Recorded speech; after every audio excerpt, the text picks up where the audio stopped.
தொடர்ச்சியாக 18 ஆண்டுகள் இந்திய அமைச்சரவையில் இருந்த கட்சி திமுக. அப்போதெல்லாம் கல்வியை மாநில பட்டியலுக்கு கொண்டு வராமல், அப்போதெல்லாம் கச்சத்தீவு மீட்பு பற்றி பேசாமல், இவர்கள்தான். இந்த கட்சிகளில் என்ன வேறுபாடு கண்டீர்கள்? என்ன வேறுபாடு கண்டீர்கள்? பாரதிய ஜனதா பாபர் மசூதியை இடிக்கும், காங்கிரஸ் இடிக்க அனுமதிக்கும். என் அன்பு சொந்தங்களை, அருமை பெற்றோர்களை, குத்தி கொலை செய்வன் குத்துவதற்கு வசதியாக பிடித்துக் கொள்பவன் எவ்வளவு ஆபத்தான அயோக்கியன் என்பதை அறிவு சமூகம் சிந்தித்து பார்க்க வேண்டும். அந்த வேலையை செய்தது காங்கிரஸ். என்ன மாறுதலை கண்டீர்கள் இவர்களிடத்திலே? என்ன செய்தார்கள்? ஒரு மாறுதல். விடுதலை பெற்ற இந்தியாவில் 80 ஆண்டுகள், 60 ஆண்டுகளாக 60 ஆண்டுகளுக்கு குறைவில்லாமல் ஆண்டது காங்கிரஸ். இந்த நாடு பற்றிருக்கிற ஏழ்மை, வறுமை, கொண்டிருக்கிற ஏழ்மை, வறுமை, வேலையில்லா திண்டாட்டம், பசி, பட்டினி எல்லாவற்றுக்கும் பொறுப்பேற்க வேண்டியவர்கள் இவர்கள்தான். தமிழ்நாட்டிலே திமுக ஆட்சியில் சாராயம் இருக்கும், டாஸ்மாக். அதிமுக ஆட்சியில் மூடப்படுமா? இருக்காது. இங்கே ஊழல் லஞ்சம் இருக்கும், அதிமுக ஆட்சியில் ஊழல் லஞ்சம் இருக்காதா? இருக்கும். அதேதான். இங்கே கொலை கொள்ளை நடக்கும், அங்கேயும் கொலை கொள்ளை. யாரு காசு? யாரு கேட்கிறது? இந்த கூட்டத்தில் யாரு கேட்பது? யார் கொடுப்பது? என்ன நீ ராஜராஜ சோழ பரம்பரை, உன் பரம்பரை சொத்து விட்டு நீ சொத்தை வித்து விட்டு கொடுக்கிறாய்? யார் காசிலே கொடுக்கிறாய்? அறிவு சமூகம் சிந்திக்க வேண்டாமா? ஒரு நரி நாடால துடிக்கிறது. அப்போது ஆடுகளை முன்னே கூட்டி வைத்துக் கொண்டு ஆடுகள்கிட்ட ஓட்டு கேட்கிறது. என்னை வெள்ள வைத்து அமைச்சராக்கி விட்டீர்கள் என்றால் நான் உங்களுக்கு குளிர்காலத்திலே போர்வை தருகிறேன் என்கிறது. ஆஹா, இவன் வந்தால் போர்வை தருவான் போல இருக்கு என்று ஓட்டை போட்டு முதலமைச்சராக்கி விடுகிறார்கள். அந்த நரி வந்தவன போர்வை கொடுக்கறேன்னு சொல்லிட்டேன்ல, போர்வை செய்யணும்னு ஆட்டு தோலை உரிக்குது. என்னடா தோலை உரிக்கிறேன்? அப்புறம் எங்கிருந்து போர்வை கொடுக்கிறது? உங்க தோலை உரிச்சு தான் கொடுக்கணும்னு. அப்பத்தான் ஆடுகள் அலறி துடிக்குது, நம்ம தோலை உரிப்பான். அப்படித்தான் அவன் தோலை உரி என்று உரிக்குது நரி. இவர்கள் நம் வரி என்று உரிப்பார்கள். நம் வரியை எடுத்துத்தான் நமக்கு 2000, 3000, 4000 மிக்சி, கிரைண்டர், இந்த அண்டா, குண்டா, பரிசு பொட்டி, எவன் அப்பம்ட்டு காசு? நம்ம அப்பம்ட்டு காசு. இந்த கொடுமையான ஆட்சி முறையை ஒழிக்கணும். முதல்ல அதை புரிஞ்சு. இலவசம் என்பது ஏமாற்று, ஒரு மறைமுகம், லஞ்சம். இதை எப்படி அறிவு சமூகம், கற்றறிந்த பெருமக்கள் நிறைந்த இந்த நாடு எப்படி இருக்கிறது? இந்த முறை கேரளாவில் இருக்கிறதா? ஓட்டுக்கு நீ காசு கொடுத்து விட முடியுமா? போய் பாருங்கள். கேரளாவில் தேர்தல் நடக்கிறது, காசு கொடுக்க முடியுமா? பாருங்கள். ஏன்? அவன் அறிவு சமூகமாக இருக்கிறான். புரட்சியாளர் அம்பேத்கர் இடத்தில் கேட்கிறார்கள், அம்பேத்கர், நீங்க கல்வி அறிவை கொடுத்து விட்டால் சமத்துவம் சமத்துவம் எல்லாம் வந்துவிடும் என்றீர்களே, அது வரவில்லையே, அப்ப கல்வி பயன்படவில்லையே என்று கேட்கிற போது அண்ணல் அம்பேத்கர் சொல்கிறார், என் அன்பு மக்களே, தன்னலம் என்று வந்துவிட்டால் அறிவு வேலை செய்யாது என்கிறார். இவன் எவஞ்சத்தா எனக்கு என்ன, நான் வாழ்ந்தா போதும் என்று நினைக்கிறாய். உனக்கு மலை போனால் என்ன, மணல் போனால் என்ன, நீரை உறிஞ்சி வித்தால் என்ன, காற்று நஞ்சானா என்ன, நீர் நஞ்சா என்ன, உணவு விஷமானால் என்ன, எதை பற்றி கவலைப்பட்டிருக்கிறாய்? பிறக்கிற குழந்தை புற்றுநோயோட பிறக்கிறது ஏன்? கேள்வி எழுப்பினாயா? அது என்ன, புகையிலை பயன்படுத்தியதா? பான்பராக்கு போட்டதா? எதனால்? தாயின் மாரில் பால் குடித்ததை தவிர ஒன்றும் செய்யாத பச்சிளம் குழந்தைக்கு எப்படி புற்றுநோய் வந்தது? காரணம் என்ன? தாயின் மாரில் வந்த பால் நஞ்சாகி போனது. தாய்ப்பால் ஏன் நஞ்சானது? தாய் உண்ட உணவு நஞ்சானது. அப்ப உணவு விஷமாகிவிட்டது. உன்னால் வாழைப்பழத்தை அப்படியே, ஆப்பிளை அப்படியே, திராட்சை பழத்தை அப்படியே, மாம்பழத்தை அப்படியே சாப்பிட முடியுமா? அப்போது மாம்பழத்தை நீ அறுத்தால் மாம்பழ கொட்டைக்கிளை ஒரு வண்டு இருக்கும், பூச்சி இருக்கும். இப்போது பார், இருக்கிறதா? பூச்சி தக்காளி, பூச்சி கத்தரிக்காய் காட்டு பார்ப்போம். ஏன்? நீ பூவிலே மருந்தடித்து விடுகிறாய், பூச்சி செத்து போகுது, அந்த அங்கே விஷமாக விளையுது கத்தரிக்காய். காட்டு, ஒரு பூச்சி கத்தரிக்காய் காட்டு பார்ப்போம். நான் இறங்கி இப்படி போறேன். நீ நஞ்சை உண்டு கொண்டிருக்கிறாய், காற்றை சுவாசிக்கிறாய், கந்தக தூசியை சுவாசிக்கிறாய். ஒரு மரம், ஒரு மனிதன் 422 மரம் தேவைப்படுது ஒரு மனிதனுக்கு. உனக்கு இருக்கா? உனக்கு? ஒரு கார் வெளியிடுகிற நச்சு புகையை கட்டுப்படுத்த 6 மரங்கள் அவசியம் இருக்கா? எத்தனை கார் ஓடுது, எத்தனை மரம் இருக்குது? காட்டு. நீ காற்றையா சுவாசிக்கிறாய்? கந்தக தூசியை சுவாசிக்கிறாய். அப்புறம் நுரையீரல் தொற்று, புற்று, அப்புறம் கண்ணு எரிச்சல், தோல் நோய் வராமல் என்ன செய்யும்? என்னைக்கு சிந்திப்பாய்? என்னைக்கு சிந்திப்பாய்? நீ குடிக்கிறது தண்ணி தானா? அது நீரா? அறிவு சமூகம் சிந்திக்க வேணாமா? தண்ணீருக்கென்று தனித்த உயிர் கிடையாது. ஆனால் தண்ணீர் இல்லாமல் உலகில் ஒரு உயிரும் கிடையாது. தண்ணீருக்குள்ளே பல கோடிக்கணக்கான உயிர்கள் இருக்கிறது என்பதை அறிவார்ந்த சமூகம் புரிந்து கொள்ளணும். அதில் என் நிலையில என் தம்பி தங்கைகள், தண்ணீருக்குள்ளே பல கோடிக்கணக்கான நுண்ணுயிரிகள், பாக்டீரியாக்கள், பூஞ்சை காளான் என்று பல நுண்ணுயிரிகள், அவைதான் மனித உடலுக்கு ஆற்றலை தருகிறது. இவன் சுத்திகரிக்கிறேன் என்ற பெயரில் அந்த நுண்ணுயிரிகளை கொலை செய்துவிட்டு அந்த மினரலை கொண்டு விட்டு மினரல் என்று தண்ணீருக்கு பேர் வச்சு வைக்கிறான். நீ அதை வாங்கி குடிக்கிறாய். அது தாகம் நிற்கும். தண்ணீரால் மனித ஆற்றல், மனித உடலுக்கு வருகிற ஆற்றல் இருக்காது. அதனாலதான் 30 வயசு 40 வயசுல முட்டி வலி, கை வலி எல்லாம் வருது. காரணம் அதுதான். அது தண்ணீர் இல்லை, தண்ணீர் போல ஒன்று. அது குடிக்கிற திறனில் இருக்கிறது, குடிக்கிற தரத்தில் இருக்கிறது என்று சான்று தந்தவன் எவன்? எவன்? இது ஒரு அறிவு சமூகம் செய்வதா? பரிணாம வளர்ச்சியிலே ஒன்று, என் அன்பு தம்பி தங்கைகளே, மனிதன் படைக்கப்பட்டவன் அல்ல, பரிணாமத்தில் வந்தவன் என்ற அறிவு இருந்தாலே சாதி மத சண்டை ஒளிஞ்சிருக்கும். இங்க எவனும் படைக்கப்பட்டவன் இல்ல, பரிணாமத்தில் வந்தவன். இயற்கையின் பரிணாமத்திலே பல படிநிலை பாய்ச்சலிலே கடைசியா வந்த அற்ப உயிர் இந்த மனிதன். தான் வாழ்வதற்கு எல்லாவற்றையும் அளித்தான். இந்த உலகில் இத்தனை கோடி உயிரினங்கள் இருக்கிறது. எதனாலும் இயற்கைக்கு அழிவில்லை, மனிதனை தவிர. அவனால் தான் எல்லா அழிவும் இருக்கிறது. எதை பற்றி சிந்தித்திருக்கிறாய்? 2000 கொடுத்து விட்டால் ஓட்டை போட்டு விடுவாய், மிக்சி கொடுத்தால் வாங்கி போட்டு விடுவாய், பரிசு பொட்டி வக்கற்று போனாயா? 1000 2000க்கு கையேந்திர ஒரு இழிநிலையில் உன்னை வைத்திருக்கிறான். ஒரு அவமானம் இல்லை? நீதான் தன்மானத்திற்கு தூக்குல தொங்கினவனா? நம் பாட்டன் தீரன் சின்னமலைக்கு தீரா நீயே இந்த நாட்டை ஆண்டுக்க. நீ 50 100 விழுக்காட்டு வரியிலே 50 விழுக்காடை எனக்கு கட்டிட்டு 50 விழுக்காடை நாட்டை நிர்வகிக்க வைத்துக்கொள் என்று சொல்லும்போது யார் நாட்டை ஆள்றதுக்கு யாரா அனுமதி கொடுக்கிறதுன்னு கேட்டா அந்த மான மரவனின் மக்களா நீங்கள்? இல்லைன்னா தூக்குதங்க, தூக்குல தொங்கி செத்தாலும் சரா உனக்கு வரி கட்ட மாட்டேன் என்று செத்தவன் நம்முடைய பாட்டன். அந்த பரம்பரையில் வந்தவனா நீ 1000 500 கையேந்தி நிற்கிறாய்? கேவலம். இதெல்லாம் தன்மானமிக்க அறிவு சமூகம் செய்யற செயலா? ஒருத்தன் கேள்வி கேட்கிறியா? இலவசம் கொடுக்கிறியா? அதுல இழக்கிற பணத்தை எப்படி எடுக்கிறாய்? அதை மட்டும் கேள். எங்கிருந்து எடுக்கிறாய்? எங்கிருந்து எடுக்கிறாய்? இலவச பஸ் ஓட்டுறியா? இலவசமா பஸ் எவன் கேட்டது? எவன் கேட்டது? தரமா ஓட்டுறியா பஸ்? ஒரு நாடு எப்படி இலவசமா பேருந்து ஓட்டிக்கிட்டே இருக்கும்? எப்படி ஓட்டும்? ஓட்டுநருக்கு சம்பளம் எங்கிருந்து கொடுப்பான், நடத்துனருக்கு சம்பளம் எங்கிருந்து கொடுப்பான், எரிபொருள் எங்கிருந்து போடுவான், சரி புதிய பேருந்து எங்கிருந்து வாங்குவான், எங்கிருந்து வாங்குவான்? அறிவு இருக்கிறவன் செய்யற ஆட்சியாது இது செய்வானா? சொல்லு. ஒரு தற்சார்பு நிலையை தன் மக்களுக்கு கொடுக்கிறானா பாரு. அவனே மடிக்கணினி வாங்கிக்கலாம், அவனே மிதிவண்டி வாங்கிக்கலாம், அவனே பொங்கலுக்கு வேட்டி சேலை வாங்கிக்கலாம், அவனே அரிசி பருப்பு வாங்கிக்கலாம் என்று அந்த வேலையை கொடுத்து வருவாய் பெருக்கத்தை கொடுத்து அவனே தற்சார்போடு பெருமையாக வாழ்கிற வாழ்க்கையை கொடுக்கிறவன் தான் தலைவன். எல்லாத்துக்கும் என்ற கையேந்து, எல்லாத்துக்கும் கையேந்து. இது ஒரு கேவலம். நான் கையேந்திரையா? நான் கையேந்திரன் பிச்சை.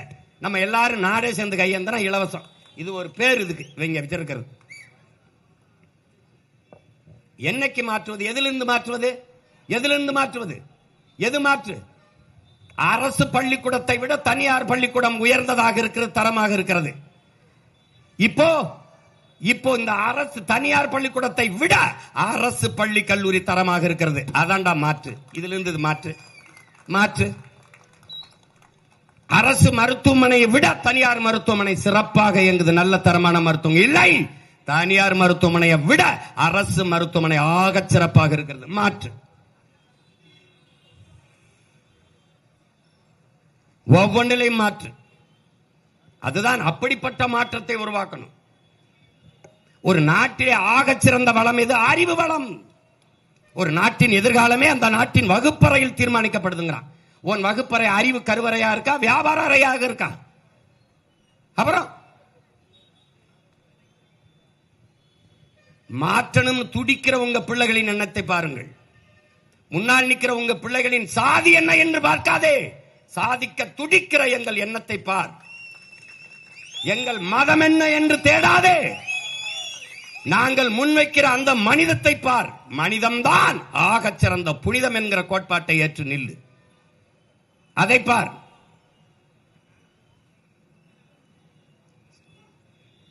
என்ன நடந்திருக்குங்க? ஒரு மாறுதலும் இல்லை. இந்த தேர்தலும் வழக்கம் போல நடந்து கடந்தால் ஒன்னும் செய்ய முடியாது. மறுபடியும் திமுக அது சரியில்லை, அதை விட்டா அதிமுக அது சரியில்லை, இதை விட்டா என்ன இது? பிசாச விவாகரத்து பண்ண வேண்டியது, அப்புறம் பேய திருமணம் பண்ண வேண்டியது, அப்புறம் பேய விவாகரத்து பண்ண வேண்டியது, அப்புறம் பிசாச திருமணம் பண்ண வேண்டியது. இது ஒரு பொழப்பு. பேயை விவாகரத்து செய், ஒரு தேவதையை மறுபடி திருமணம் செய். ரொம்ப திரும்பி திரும்பி திரும்பி பண்ணாத. எப்படி மாற்று? திமுகவுக்கு எப்படி அதிமுக மாற்றுன்னு நீ சிந்திக்கிற? தீமைக்கு எப்படி தீமை மாற்று? நபிகள் நாயகம் ஸல்லல்லாஹு அலைஹி வஸல்லம் அவர்களிடத்தில் கேட்கிறார்கள், தீமையை எப்படி ஒழிப்பீர்கள்? நன்மையை வைத்துத்தான் ஒழிப்பேன் என்கிறார்கள். அந்த நன்மை யார்? அந்த நன்மை எது? எது நன்மை? எது நன்மை? நாங்க வந்தா 2000 மகளிருக்கு கொடுப்போம், நாங்க வந்தா குடும்ப தலைவிக்கு 2000 கொடுப்போம், நாங்க வந்தால் 2500 கொடுப்போம். இதுவாடா ஒரு ஆட்சி முறை? 2000 இல்லடா, 2000 இல்ல, 20000 கூட மாதம் ஈட்டிக் கொள்கிற வருவாய் பெருக்கத்தை என் தாய்க்கு கொடுக்கிறதாண்டா ஒரு தன்மானமிக்க தலைவனின் ஆட்சி. அதை விட்டு 2000 கொடுப்பேன், எல்லாம் கொடுத்துருவேன், எல்லாம் கொடுத்துருவேன், இலவசம் எல்லாம் கொடுத்துருவேன்.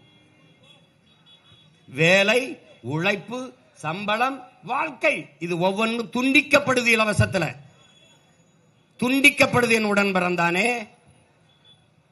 அடுக்கு இது முதல்ல வேலை,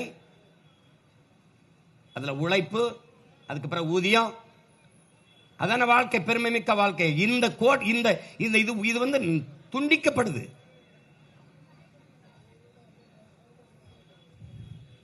நம்மளை ஏமாத்துறான்னு தெரிய வேணாமா? ஏமாத்துறான்னு தெரிய வேணாமா? ஒருத்தன் திருட வாரான், ஆனா நாய் அந்த வாசல்ல உட்கார்ந்துருக்கு, மதில் சுவரை ஏறி குதிக்கிறான், பாக்குது. அப்ப பார்க்கும்போது இவன் நம்ம வீட்டு எஜமானுக்கு, நம்ம வீட்டு முதலாளிக்கு வேண்டியவனா இருப்பானோ, உறவினனா இருப்பானோன்னு பாக்குது. திருப்பி ஏறி போறான், கூடவே போய் நிக்குது, பாக்குது. இவன் ரொம்ப விறுவிறுன்னு போறானே, துணிஞ்சு போறானே, நம்ம வீட்டுக்கு சொந்தக்காரனா இருப்பானோன்னு நினைக்குது. மறுபடி போறான். இந்த நாய் நம்மளே பார்த்துட்டு இருக்க, ஒருவேளை கடிச்சாலும் கடிச்சிருமோன்னு நினைச்சு அவன் பையில வச்சிருந்த ஒரு எலும்பு துண்டை தூக்கி போடுறான். டப்புன்னு அவனை பாஞ்சு கடிச்சிருது. ஏன்? அதுவரை அந்த வீட்டுக்கு உறவினன்னு அது நினைக்குது. எலும்பு துண்டை போட்டவன இவன் திருட வந்த அயோக்கிய பேடா நமக்கு லஞ்சம் கொடுக்கறான்னு கடிச்சிருச்சு. அப்ப நாய்க்கு தெரியுது இவன் எலும்பு துண்டை போடுறத திருடத்தான்னு. நமக்கு தெரிய வேண்டாமா? இவன் 1000 500 கொடுக்கறது திருடத்தான்னு நமக்கு தெரிய வேண்டாமா? இது மான தமிழினம் செய்யற வேலையா? இது நீங்க ஒழிக்கணும். எதுல இருந்து மாற்ற கண்டாய்? திமுகவுக்கு அதிமுக என்ன மாற்று? இன்னைக்கு திமுக இருக்கிற அமைச்சர்ல 11 பேர் அதிமுக அமைச்சர். அதிமுகவில் அமைச்சராக இருந்த 11 பேர் இன்னைக்கு திமுக இருக்காங்க. கேட்டா இது தாய் கழகத்துக்கு வந்துட்டேன்பாங்க. அப்ப தாயை போலதான பிள்ளை இருக்கும், நூலை போலதான சேலை இருக்கும். சொர்ணாக்கா மாதிரி அம்மா இருந்தா அப்புறம் சொர்ணாக்கா மாதிரி இல்லாம எப்படி ஐஸ்வர்யா ராய் மாதிரி வரும்? எப்படி வரும்? ஏடா கொடுமை, இது கொடுமைடா. இன்னும் இந்த சனை நம்புத அதிமுக திமுக, அதை விட்டா இது, இதை விட்டா இது. 2 சனியனை விட்டு தொலை. உன் பிள்ளைகள் நிக்கிற, உங்க பிள்ளைகள் நிக்கிற. வழியே இல்லை என்று சொல்லாதே. நாமே ஒரு வழியாக மாறுகிறோம், மாறிக்கொண்டு வருகிறோம். இன்னைக்கு நேத்தா 15 ஆண்டுகளாக இதே மகன் கத்தி கத்தி கத்தி கத்தி, ஒத்த மகன் வந்து கத்தி கத்தி 36 லட்சம் பேரை இன உணர்வு, மான உணர்வு கொண்ட தன்மானமிக்க தமிழ் மக்களின் வாக்கை பெற்று 3வது பெரிய கட்சியாக ஒரு கட்சி இந்த நாட்டில் சொல்ல முடியுமா? என் கட்சியின் வாக்கு, என் கட்சியின் ஓட்டு இவ்வளவுன்னு ஒரு கட்சி சொல்ல முடியாதா? பிரபாகரன் மகன் நான் தான் சொல்ல முடியும். என் கட்சி ஓட்டு 36 லட்சம் நான் தான் சொல்ல முடியும். நீ அப்பவும் பாயப்படுவ. 6 மணி நேரம் என் வாக்கை என்ன நீ எண்ண மாட்டேன்ற, தயங்குற. ஒவ்வொரு சின்னத்துக்கு ஒவ்வொன்ன பறிச்சு பறிச்சு கொண்டுட்டு போன. ஒரு சின்னத்தை கொடுப்பேன், நான் கொண்டு வச்சப்பே மறுபடியும் எடுத்துருவேன். இப்போ என் சின்னத்தை நீ எடுக்க முடியாது. ஏன்னா நான் நிலையான அங்கீகரிக்கப்பட்ட கட்சியா மாறிட்டேன். 4வது வெட்டியில வைக்கிறது, 5வது வெட்டியில வைக்கிறது. இப்ப நீ பெட்டியில வச்ச ஆகணும். வச்சாகன்னு வழி கிடையாது. அதனால என் அன்பு மக்கள், அறிவார்ந்த பெருமக்கள், என் அன்பு சொந்தங்கள், என்னிலும் இளைய என் தம்பி தங்கைகள், இந்த தேர்தலை ஒரு மாறுதலுக்கான களமாக, வரலாறு நமக்கு தந்திருக்கிற பெருவாய்ப்பாக நீங்கள் இதை பயன்படுத்திக் கொள்ளணும். இதுவரை இந்த நிலத்தில் இருக்கிற அரசியலை தூக்கி போடும். நீங்க ஐயா ஸ்டாலின் ஆட்சியில் 5 ஆண்டு ஆண்டுட்டீங்க, அவங்க அப்பா ஆட்சியில் 25-30 ஆண்டுகள் ஆண்டுட்டீங்க, அப்புறம் அம்மையார் ஜெயலலிதா ஆட்சியில் ஆண்டுட்டு வாழ்ந்துட்டீங்க, திருப்பி ஐயா எடப்பாடி அவர்கள் ஆட்சியில் நீங்க 4.5 ஆண்டுகளுக்கு ஆண்டுட்டீங்க, அவங்க 2 பேர் ஆட்சியிலையும் வாழ்ந்துட்டீங்க. ஒரே ஒரு முறை உங்கள் பிள்ளைகளுக்கு வாய்ப்பு தாருங்கள். உலகத்தின் தலை சிறந்த நாடாக இந்த நாடை மாற்றி படைக்கலைனா நீங்க அப்புறம் கேளுங்க. அதுக்கப்புறம் நாங்க வாக்கேட்டு வரல, நீங்க வாக்கம் போடாதீங்க. ஒரு வாய்ப்பை கொடுங்க. எவ்வளவுதான் திறமை இருந்தாலும் வாய்ப்பில்லை என்றால் அது பயனற்று போகும். கோடி கனவு கொண்டுள்ளோம், அதை கூடி நிறைவேற்ற வாருங்கள் என் அன்பு மக்கள் என்றால் உங்க வீதிகளில் கையேந்தி நிற்கிறோம். நாங்கள் கேட்பது வாக்கு அல்ல, வருங்கால நம் தலைமுறை பிள்ளைகளின் வாழ்க்கையை கேட்டு உங்கள் பிள்ளைகள் வரும். நான் ஓட்டுக்காக வந்தவனா இருந்தால் நான் என்ன சொல்லுவேன்? வீட்டுக்கு ஒரு மோட்டர் பைக் தரேன், வீட்டுக்கு ஒரு கார் தரேன், நான் வேணா ஒரு ஹெலிகாப்டர் தரேன் வேணா சொல்லலாம்.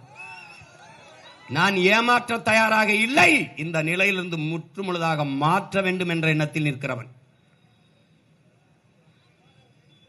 அதனால கூட்டம் அரசியலாகாது என் அன்பு சொந்தங்களே. கூட்டணி வைத்திருப்பவன் தான் வலிமையானவன் என்று கருதாதீர்கள்.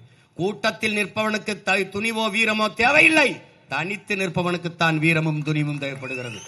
நாங்கள் வீரர்கள், அதனால் தொடர்ந்து தனித்து களத்திலே தனித்துவத்தோடு நிற்கிறோம். அதை நீங்கள் புரிந்து கொள்ள வேண்டும். எதனால் நிற்கிறோம்? யாரை நம்பி நிற்கிறோம்? எங்களை பெற்றவர்கள், எங்கள் உடன் பிறந்தவர்கள் கைவிட மாட்டார்கள் என்ற அசைக்க முடியாத நம்பிக்கையில் நிற்கிறோம். நம்பி நிற்கிற பிள்ளைகளை கைவிட்டு விட்டீர்கள் என்ற வரலாற்று பதிவு வரக்கூடாது. நம்பிக்கை துரோகம் செய்து விட்டார்கள் தமிழின மக்கள் சீமானுக்கும் அவன் பிள்ளைகளுக்கும் என்ற பதிவு வரக்கூடாது.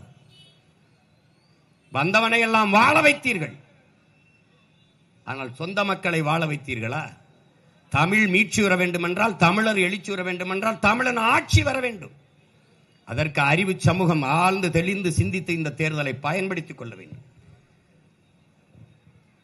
வரிசையில் நின்று வாக்கு செலுத்துவதல்ல, யாருக்கு செலுத்துறோம், ஏன் செலுத்துறோம், எதற்காக செலுத்துறோம், அதை உணர்ந்து தெளிந்து சிந்தித்து செயல்பட வேண்டும். நீங்கள் எப்போதும் என் அன்பு சொந்தங்கள் நல்லவற்றை மட்டும்தான் தேர்வு செய்வீர்கள். ஒரு துணி கடைக்கு போனால் நல்ல புடவையைத்தான் தேர்வு செய்வீர்கள், நல்ல வேட்டி சட்டையைத்தான் தேர்வு செய்வீர்கள். எங்கே நல்ல உணவு கிடைக்கும் என்று தேடி போய் நல்ல உணவைத்தான் தேர்வு செய்வீர்கள். எது ஒன்றையும் ஆகச் சிறந்த எதுவோ, எது சரியோ அதைத்தான் தேர்வு செய்வீர்கள். திரும்ப திரும்ப சொல்கிறேன், எளிதானதை செய்யாதீர்கள், சரியானதை செய்யுங்கள் என் அன்பு மக்களே. ஜெயிக்கிற பக்கம் நிற்க வேண்டும், கூட்டமாக நிற்கிறான் அவன் கூட நிற்க வேண்டும் என்ற எண்ணத்தை கைவிடுங்கள். கூடி கொள்ளையடித்தால் சரியாயுமா? கூட்டமா நின்று கூட்டமா கொலை செய்தால் கொலை சரியாகிவிடுமா? எல்லோரும் சேர்ந்து ஒரு தவறை சரி என்று சொன்னால் சரியாகிவிடுமா அது? அதனால் ஜெயிக்கிற பக்கம் நிற்க வேண்டும் என்ற எண்ணத்தை கைவிடுங்கள். நிற்கிற பக்கத்தை ஜெயிக்க வைக்கிறவன் எவனோ அவனேதான் சரியான வீரன். அதனால் சரியானதை செய்ய பழகுங்கள். சரியானது வென்றே தீரும் என்கிறான் புரட்சியாளன் சேகுவேரா. உங்கள் பிள்ளைகள் மிகச் சரியானதை மனச்சான்று வழிநடத்தியபடி நடந்தவன் தான் உலகில் எல்லா காலகட்டங்களிலும் மாறுதலை உண்டு பண்ணியிருக்கிறான். நாங்கள் எங்கள் மனச்சான்று வழிநடத்துகிறபடி நின்று சென்று கொண்டிருக்கிறோம். எங்கள் பயணம் எங்கள் கால்களை நம்பித்தான், அடுத்தவர் கால்களை நம்பி அல்ல. ஏனென்றால் எங்கள் கனவு பெரிது, புனிதமானது. உலகத்தில் யாராலும் சுமக்க முடியாத பெரிய கனவை சுமந்தினில் அது உலகத்தில் எல்லாவற்றையும் விட பெரிது என்கிறான் ஆல்பர்ட் ஐன்ஸ்டீன். அப்படி என் இனத்தின் உரிமை, அதன் எதிர்கால பாதுகாப்பான நல்வாழ்வு என்கிற பெரிய புனித கனவை சுமந்து நிற்கிற பிள்ளைகள் எங்களுக்கு உங்கள் மதிப்புமிக்க வாக்கை தந்து வெற்றி பெற செய்ய வேண்டும் என்று உங்கள் அன்பு மகன் அன்போடு வேண்டுகிறேன். இந்த சோளிங்கர் தொகுதியிலே போட்டியிடுகிற அன்பு தம்பி அசோக்குமார் அவர்களுக்கு விவசாய சின்னத்திலே வாக்கு செலுத்தி நீங்கள் வெற்றி பெற செய்ய வேண்டும். அடுத்ததாக அரக்கோணம் தொகுதியிலே போட்டியிடுகிற அன்பு தம்பி ராஜ்குமார் அவர்களுக்கு விவசாய சின்னத்திலே வாக்கு செலுத்தி வெற்றி பெற செய்ய வேண்டும். எங்களின் வெற்றி என்பது உங்களின் வெற்றி. இது நமக்கான வெற்றி, நாம் பிறந்த பெருமைமிக்க இனத்திற்கான வெற்றி. நீங்கள் நாம் தமிழர் என்பது ஒரு கட்சியின் பெயர் என்று கருதி விடாதீர்கள் என் சொந்தங்களே. நாம் பிறந்த பெருமை மிக்க இனத்தின் அடையாளம் என்பதை நீங்கள் புரிந்து கொள்ளுங்கள். மற்ற கட்சிகளின் வெற்றி என்பது சாதாரண ஒரு நிகழ்வு. திமுக வெற்றி, அதிமுக வெற்றி என்பது ஒரு நிகழ்வு. ஆனால் உங்கள் பிள்ளைகள் எங்களினுடைய வெற்றி சரித்திரத்தில் மிகப்பெரிய புரட்சி, வரலாற்றில் மிகப்பெரிய மாற்றம். எளிய பிள்ளைகள் வாக்குக்கு காசு கொடுக்காமல், காசு இல்லாமல் ஆகச் சிறந்த கருத்தை இந்த மண்ணில் விதைத்து ஒரு கருத்தியல் புரட்சியின் மூலம் புதிய ஒரு அரசியலை கட்டி எழுப்பினார்கள் என்ற ஒரு வரலாற்று பதிவு வர வேண்டுமானால் எளிய பிள்ளைகள், உங்கள் பிள்ளைகள் எங்களுக்கு வாக்கை தந்து எங்களை வலிமைமிக்க அரசியலாற்றலாக மாற்றுங்கள். அது ஒன்றுதான் இந்த நாட்டுக்கும் மக்களுக்கும் பாதுகாப்பு. இந்த மக்களுக்கென்று ஒரு படை இல்லை என்றால் மக்களுக்கென்று ஒன்றுமில்லை என்கிறான் மாசேத்துங். இந்த மக்களுக்கென்று ஒரு படை இருக்கிறது தான் நாம் தமிழர் என்கிற அரசியல் புரட்சி படை. அந்த படையை வாக்கு செலுத்தி புதிய சரித்திரம் படையுங்கள் என்று உங்கள் அன்பு மகன் உங்களை அன்போடு வேண்டுகிறேன். இங்கே சோளிங்கர் தொகுதியிலே என் தம்பி அசோக்குமாருக்கும், அரக்கோணம் தொகுதியிலே என் தம்பி ராஜ்குமாருக்கு உங்கள் மதிப்புமிக்க வாக்கை செலுத்தி வெற்றி பெற செய்யுங்கள். விவசாயி சின்னத்திற்கு வாக்களிப்போம், வருங்கால தலைமுறைக்கு வாழ்வளிப்போம். முயற்சி எடுக்க வேணும், முடிவு பண்ணி பார்க்க வேணும். முயற்சி எடுக்க வேணும், முடிவு பண்ணி பார்க்க வேணும். ஏன் மக்கள் எல்லாம் ஒன்னா சேர்ந்து ராசாக்கா, ஏன் மக்கள் எல்லாம் ஒன்னா சேர்ந்து ராசாக்கா, விவசாயி சின்னத்துக்கு வாக்களிக்கணும் ஐயாக்கா. ஏன் மக்கள் எல்லாம் ஒன்னா சேர்ந்து ராசாக்கா, விவசாயி சின்னத்துக்கு ஓட்டு போடணும் ஐயாக்கா. மாற்றம் வரணும் பாரு, மாற்றம் வரணும் பாரு, நாட்டு மக்க வாழ்க்கையில முன்னேற்றம் வரணும் பாரு. மாற்றம் வரணும் பாரு, மாற்றம் வரணும் பாரு, நாட்டு மக்க வாழ்க்கையில முன்னேற்றம் வரணும் பாரு.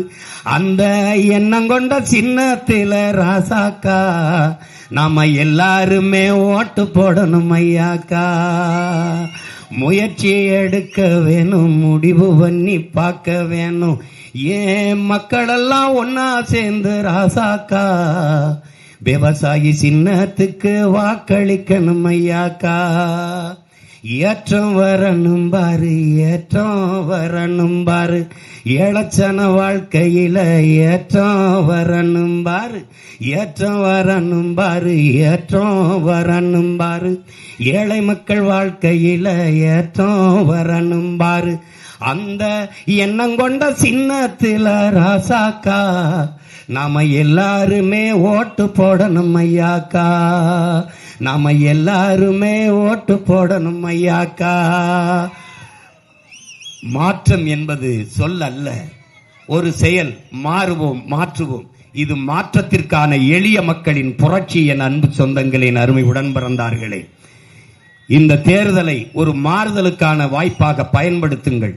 உழைக்கும் மக்களே உங்கள் சின்னம், பாட்டாளி சொந்தங்களே உங்கள் சின்னம், கற்றறிந்த பெருமக்களே உங்களின் சின்னம் விவசாயி. போட்டு பாருங்க ஓட்ட, அப்புறம் பாருங்க நாட்ட. புரட்சி எப்போதும் வெல்லும், நம் வெற்றி அதை சொல்லும். நம் இலக்கு ஒன்றுதான், இனத்தின் விடுதலை. இனம் ஒன்றாவோம், இலக்கை வென்றாவோம். தமிழ் தாய் வாழ்க, தலைவர் பிரபாகரன் வாழ்க, நாம் தமிழர்.